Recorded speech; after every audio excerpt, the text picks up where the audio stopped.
Dans cette vidéo, on va regarder un petit peu comment un administrateur de maison de jeunes va pouvoir se connecter à la plateforme et va pouvoir accéder à la partie back-end. Donc, on a toujours la partie front-end qui est devant vous actuellement, qui est le site web affiché au tout public et à laquelle on peut participer. Mais il y a surtout une partie back-end, donc à l'arrière, de configuration, à destination de tous les administrateurs de toutes les MJ vont pouvoir se connecter avec des accès particuliers à la plateforme. Même chose, il y a une URL particulière qui va permettre d'arriver en plateforme totale. Ici, donc, on est vraiment sur le site de l'administration du site général des jeunes et de toutes les applications de la plateforme. Donc, ce n'est pas le site web public, c'est le site web des participants à la plateforme dans chaque EMJ, dans ceux qui gèrent et coordonnent la MJ. Pour en revenir au menu d'accueil, quelques petites précisions sur différents paramétrages possibles par EMJ. Vous voyez ici l'écran d'accueil avec les différentes applications. Ce grand écran peut être paramétrable par MJ, donc on peut avoir son propre logo, son propre écran de fond. Ça, c'est un petit paramètre qui se gère par l'administrateur central chez Forgy. D'autres petites fonctionnalités qu'on n'a pas encore vraiment abordées ici. Si vous avez à la connexion des activités prévues ou planifiées ou qui vous ont été assignées, vous les retrouvez directement ici. Donc en cliquant sur ceci, on voit que dans Contact, aujourd'hui, j'ai quelque chose à faire. Donc je vais voir un petit peu. Ah ben, c'est directement lié, c'est activité du jour, c'est un filtre qui s'est créé. Je dois aller voir ce qui se passe dans ce contact-là. Et ah oui, aujourd'hui, pour moi, il y a quelque chose à faire. Et là, je peux intervenir dessus, dire c'est fait, je le modifie parce que je vais le reporter à demain, ou je l'annule et je n'avais pas vraiment à le faire. Mais marquer comme fait, rédiger un commentaire, ok, c'est fait. Je termine et j'en fais une autre, ou je fais, simplement. Même chose toujours à l'écran d'accueil. On a un petit chatter interne qui permet de, par exemple, créer des petits messages ici en bas à droite à différents membres de la plateforme. Et quand on a des petites notifications, elles se retrouvent ici. Dernier point, si vous êtes multi-site, si vous êtes gestionnaire de plusieurs maisons de jeunes, vous pourrez jouer sur différents paramètres. Vous ne voulez gérer que la maison de jeunes 2 ou une autre, en cochant, décochant les différentes sécurités. Ça vous octroie des accès ou non à vos propres maisons de jeunes que vous gérez. On va ici donc parler un tout petit peu de vocabulaire. Il va y avoir un ensemble d'applications. Donc une application message, une application calendrier, on les détaillera par la suite. Donc on parle bien de modules ou d'applications quand on parle de ça. On a toujours des menus de recherche, des petits menus de qui est connecté. Donc ici je me suis connecté en tant que maison de jeunes, coordinateur, et je vois un petit peu aussi, encore une fois, plein de petits paramètres, un peu de documentation de l'assistance, des raccourcis, des préférences, son propre compte, on va y revenir par la suite. Si je gère plusieurs maisons de jeunes, j'y reviendrai, on peut gérer plusieurs maisons de jeunes pour un même coordinateur, mais ce qu'il faut retenir surtout, c'est l'ensemble des applications. Dans toutes ces applications ou modules, un coordinateur peut faire ou pas faire certaines choses. Donc, on peut toujours donner des droits d'accès. Chaque coordinateur va pouvoir dire cette application-là est disponible pour tout le monde ou elle ne l'est pas. Bien évidemment, une application message, tout le monde y aura accès et ainsi de suite. Mais par contre, la facturation, peut-être qu'il y a un ou deux membres selon la configuration de chacun qui pourra s'y connecter ou s'y connecter et faire certaines choses. Peut-être que voir ce qu'il y a comme facturation, d'autres qui pourront agir et jouer sur la comptabilité. Donc là, on est vraiment dans la plateforme de gestion de tout le réseau. On va voir un petit peu ce que ça représente.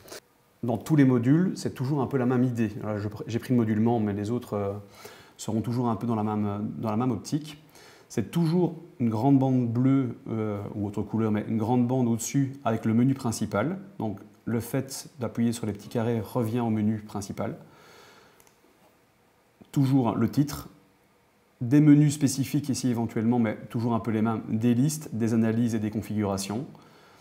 Toujours au même endroit, un champ de recherche. Donc à tout moment, à tout module, on aura une zone de recherche qui permet de faire des recherches ici sur, je vais mettre mon propre nom, hop là, qui permettent directement de faire des tris. Donc un petit Google interne, on va dire ça comme ça, avec des recherches, et on peut jouer à je casse ma recherche, elle revient, j'en fais une autre. Toujours ici, on a les filtres. Des filtres, c'est des recherches un peu plus avancées. on va aller filtrer par, ici on a des termes clients et fournisseurs qui sont un peu des termes qui ne sont pas forcément liés à un sujet, mais plutôt les termes membres. Je ne veux que des membres spécifiques.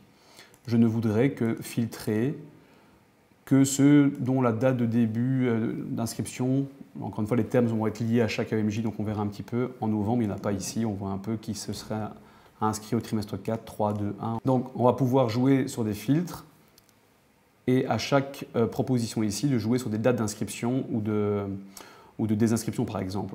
On peut aussi jouer sur des filtres personnalisés. Alors là encore une fois, ça dépend du module dans lequel vous êtes, ça dépend dans quel EMJ vous êtes.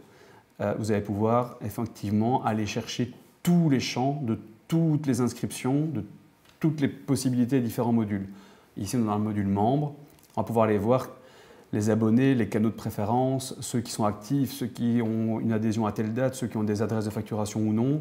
Et vous voyez ici toute la liste de tous les champs qui ont permis à quelqu'un de s'inscrire au site, par exemple.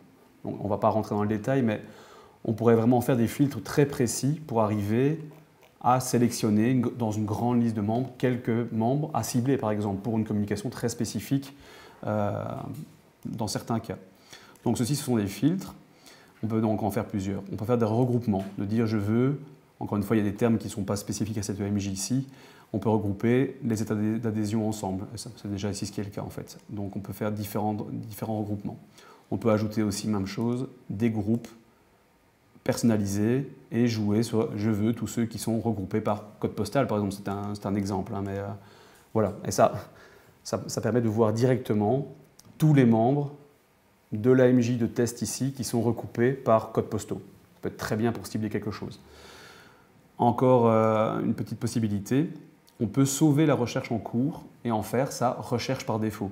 Donc si vous vous dites c'est pertinent d'avoir fait un recherche code postal mais je n'ai pas envie d'à chaque fois aller choisir dans mon menu filtré ou groupé par, je sauve la recherche en cours, je lui donne un titre, membre dire par code postal, par CP.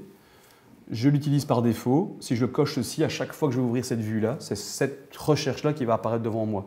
C'est pour montrer que chaque personne connectée va pouvoir choisir la vue ou l'orientation ou le filtre qui lui plaît au moment où elle se connecte.